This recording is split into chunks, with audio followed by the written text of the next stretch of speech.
Hola, mis amorcitos del sexto año, como estamos? Eu espero que vocês estejam muito bem, galerinha do sexto ano, tranquilinho. Estamos chegando aí quase que no final de todas as nossas aulas, desse módulo de aulas de espanhol para o sexto ano. Hoje iniciamos a nossa aula número 10, olha aí, já tivemos 10 aulas, que bacana, né, galera? Então, nem vamos perder tanto tempo, só lembrem-se, eu sou a professora Tainá e vamos para mais uma aula. Na aula de hoje nós vamos falar sobre os verbos irregulares no presente do indicativo e as partes da casa. Lá vem a professora com história de verbo de novo, né, professora? Nós já trabalhamos os verbos regulares, vocês lembram? Então, hoje nós vamos trabalhar os irregulares.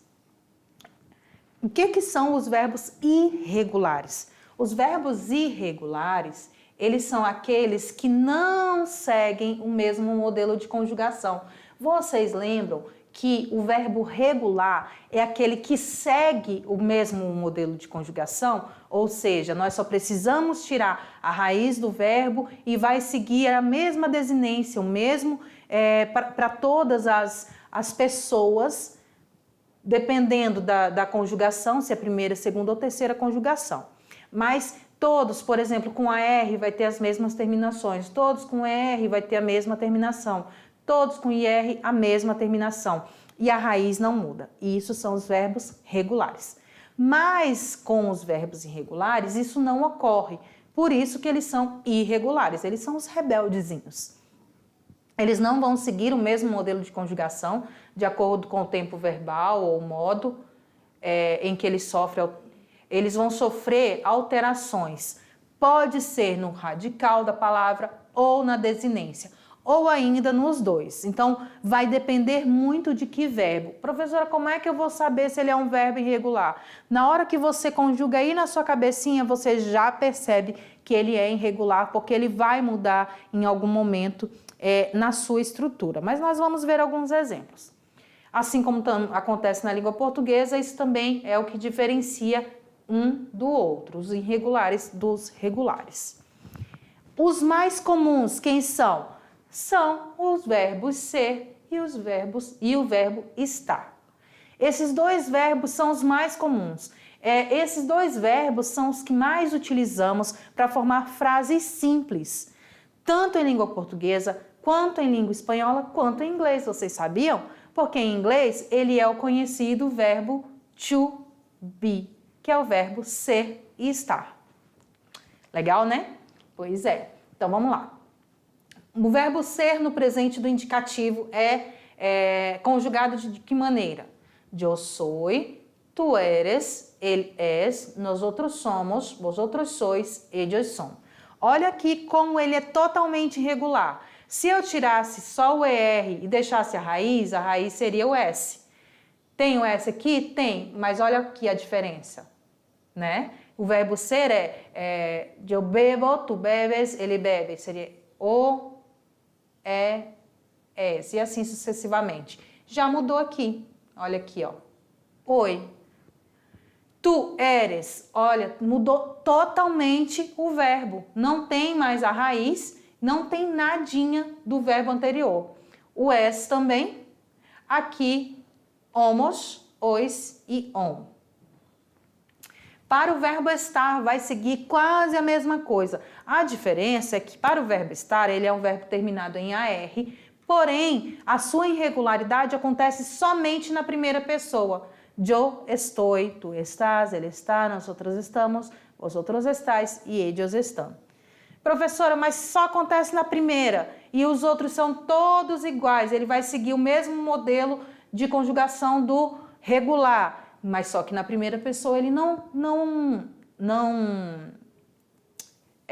segue o mesmo modelo. Se ele não segue o mesmo modelo na primeira pessoa, ele já é totalmente irregular. Entenderam? Não importa se é em um momento ou se é em todo o verbo, mudou, já não é mais regular. Vamos ver alguns exemplos com o verbo ser. Eu soy estudiante. Nosotros estamos en el jardín. Camila es la prima de Ana. Manuel está cerca de José. Viu? São frases simples. Frases simples em que eu formei com o verbo ser e o verbo estar. Não é verdade? Nós utilizamos esses dois verbos constantemente em nosso dia a dia. Mas são só esses dois os verbos irregulares, professora? Não. No presente do indicativo nós temos outros verbos que também são irregulares. Então vamos conhecer eles. Os verbos terminados em AR, que são de primeira conjugação, mas que são irregulares. Quais são? Repitam comigo.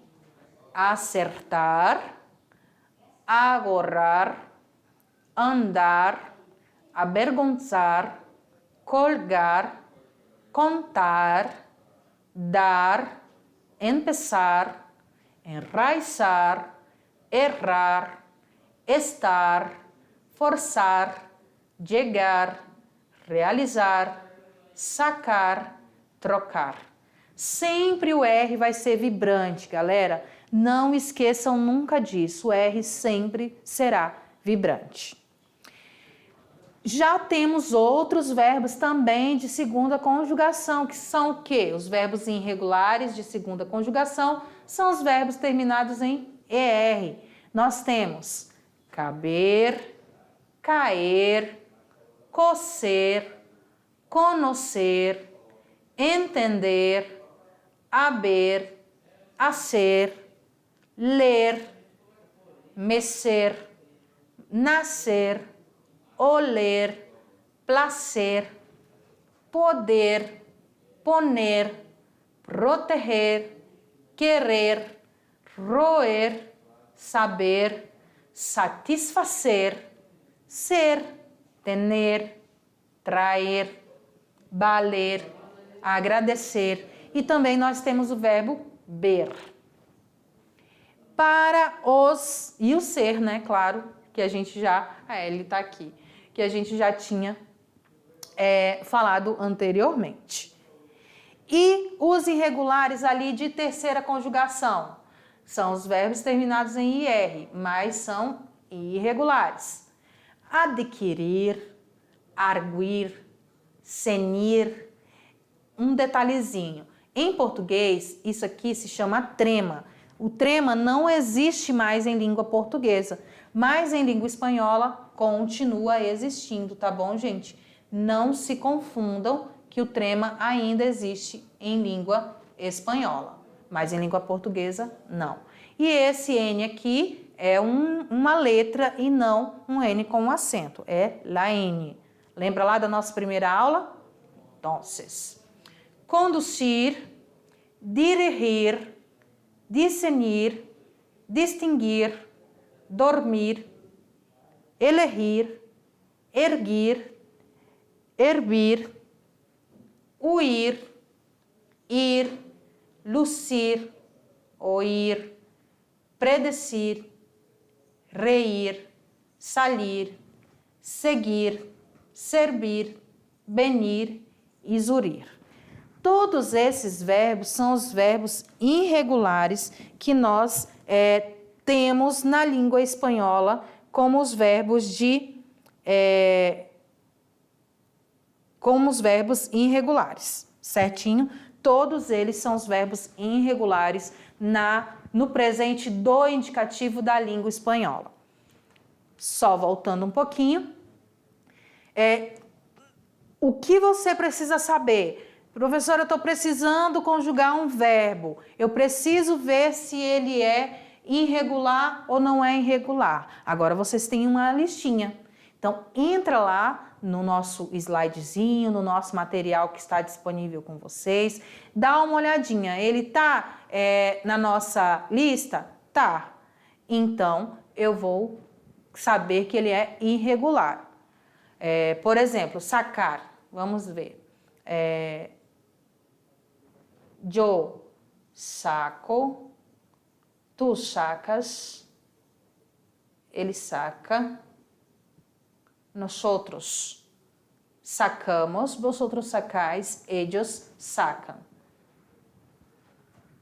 Outro verbo, o estar a gente já viu, dar, yo, di, já começou o dar ali no início. Yo, di, tú, diste, él dio, nosotros dimos, vosotros disteis, ellos diram e assim sucessivamente. Então, ele já mostrou que é totalmente irregular em todo o a sua forma de conjugar. Então, é só vocês terem bastante atenção que verbo que é e como é que ele vai ser conjugado, beleza? Mesma coisa com os verbos terminados em ER e com os verbos terminados em IR.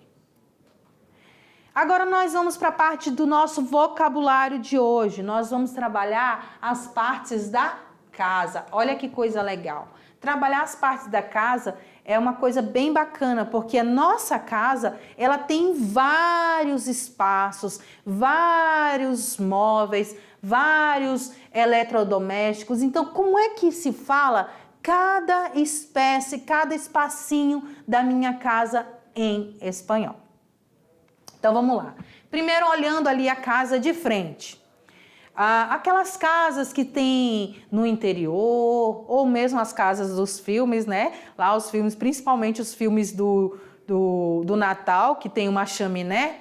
Então, lá no interior a gente já tem uma chaminé lá no nosso fogão a lenha, né, galera? Então, é assim bem mais aconchegante. De qualquer forma, é uma chaminé.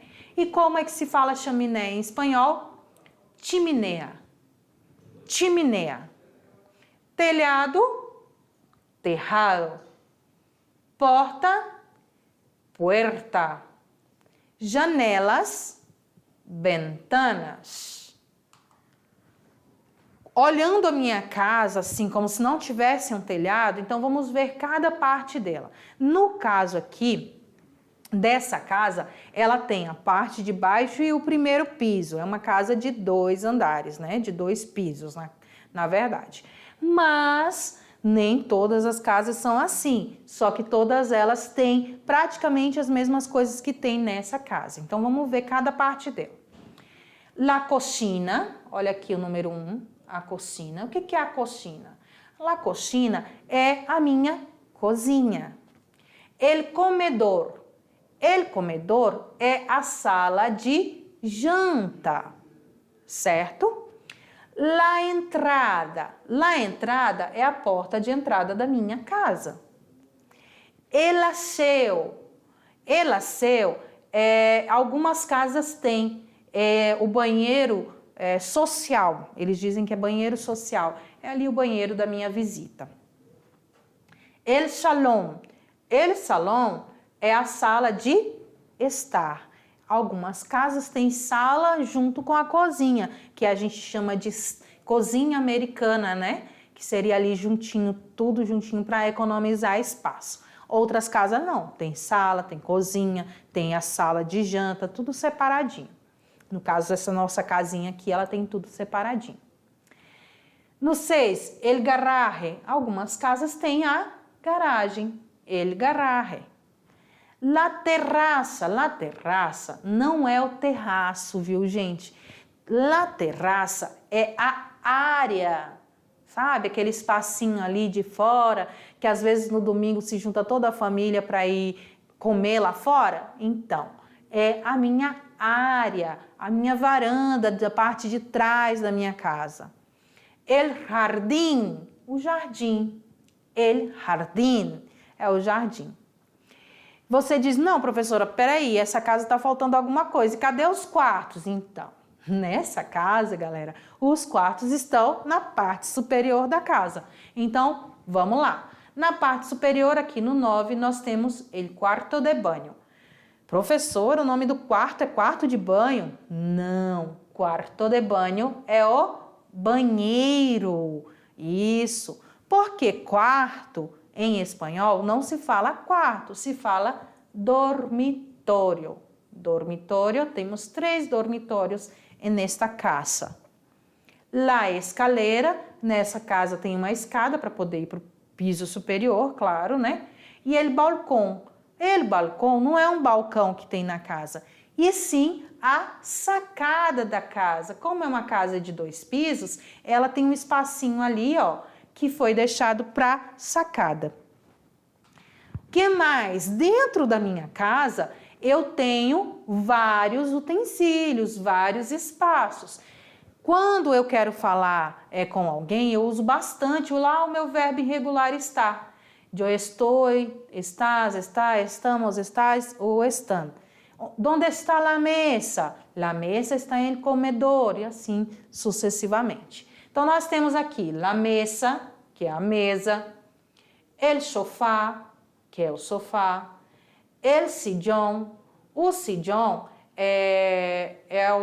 a poltrona, certo? É uma poltrona, sabe aquela poltrona do papai? É o sillón. La silla é a cadeira, la silla. La cama, a cama. El coche, o carro. La mesa de noche, que é a mesa de jantar, ou a mesa ali que todo mundo almoça junto, toma café da manhã junto, ou janta. El armário, o armário normal. La puerta, a porta que a gente já viu. La ventana, que nós também já vimos que é a janela. El lavamanos. El lavamanos é a pia do banheiro, que é a lava-mãos. El televisor, a televisão. El fregadeiro já é a parte ali onde você lava a roupa, ali o tanque de lavar roupa. La banheira, que algumas casas têm a banheira. Agora vamos ver outros utensílios de dentro de uma casa. Nós temos aqui um ferro de passar roupa. Como é que fala ferro de passar roupa em espanhol? Plancha. La plancha. Plancha é o ferro de passar roupa. O liquidificador. Como é que fala liquidificador em espanhol? La licuadora. Licuadora. Aqui nós temos umas batatinhas assustadas porque elas estão dentro do quê? Estão dentro da panela. E o que é uma panela? Como é que se fala panela em espanhol? Olla. Olla ou olha, como você preferir falar. O fogão. Olha que coisa bacana. O fogão em espanhol se chama cocina. Professora, mas cocina não é a cozinha? Então, esse nome cocina, ele serve tanto para o utensílio, que é o fogão, quanto o espaço em que se cozinha, que é a nossa cozinha. Então, cocina tanto é cozinha quanto o fogão. Então, vai depender muito do contexto do que se está falando. O micro-ondas, el micro-onda. A chaleira, la tetera. A geladeira é la nevera. Porque ela faz gelo leva neve, neve é neveira. Olha só como é que é o raciocínio dos falantes de língua espanhola. Eles vão aproximando as coisas. Temos também uma frigideira. A frigideira se chama sartén. Sartén é a frigideira. Nós temos alguns pratos. Como é que se fala prato em espanhol? Tanto prato para o tipo de comida que está se servindo, quanto o utensílio prato mesmo. É plato. El plato. Para ali na nossa mesa, nós temos os nossos talheres, né? Nós temos a faca, o garfo e a colher. Mas como é que se fala tudo isso em espanhol? Primeiro nós temos el cutillo. El cutillo é a faca. La cuchara é a colher. Vamos mudar de cor aqui? La cuchara é a colher. E el tenedor é o garfo. Todos eles juntos formam los cubiertos, que são os talheres. E para finalizarmos, nós temos a xícara, que é taça, o copo, que é vaso, as garrafas, que é la botella, a garrafa de água, a vassoura é escoba, é um falso cognato, e o lixeiro el basurero, certo? Essa é a nossa referência bibliográfica da aula de hoje. Eu espero que vocês tenham curtido bastante essa aula dos verbos irregulares e do vocabulário de uma casa. E nós nos vemos na nossa próxima aula. Um beijo, meus amores!